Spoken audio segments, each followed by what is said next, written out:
Hello everyone. তো আজকে আমি যাচ্ছি আমি আর আমার একটা ফ্রেন্ড শিবশক্তির ধাম। তো এখন বাজে বিকেল ওই 5:30 মতো, আর আমি পরেছি আজকে একটা হোয়াইট কালারের টপ, যেহেতু আমি যাব মন্দিরে। তো ফার্স্টে ভাবছিলাম কুর্তি পরবো, দেন ভাবলাম না এটাই পরি।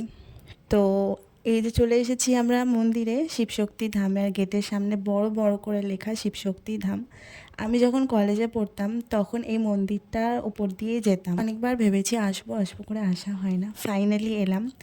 আর এখানে এসে তো সন্ধ্যা আরতি দেখতে পেয়েছি, যেটা ভীষণ ভালো লেগেছে। চলো তোমাদেরকেও একটু শোনাই।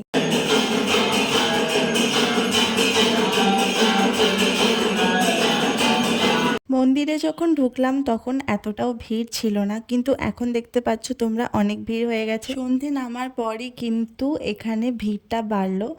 আর এখানে না সন্ধেবেলা মন্দিরটা লাইটিং দেখতে ভীষণ সুন্দর লাগে, তোমাদেরকেও দেখাচ্ছি, দাঁড়াও। তার আগে তোমরা দেখো এই মাছগুলো।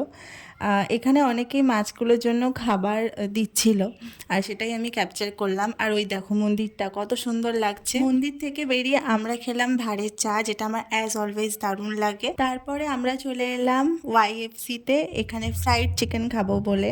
তো আমরা এখানে অর্ডার করেছিলাম 2টো ফ্রাইড চিকেন, আর তার সাথে নিয়েছিলাম কোল্ড কফি উইথ বোবা।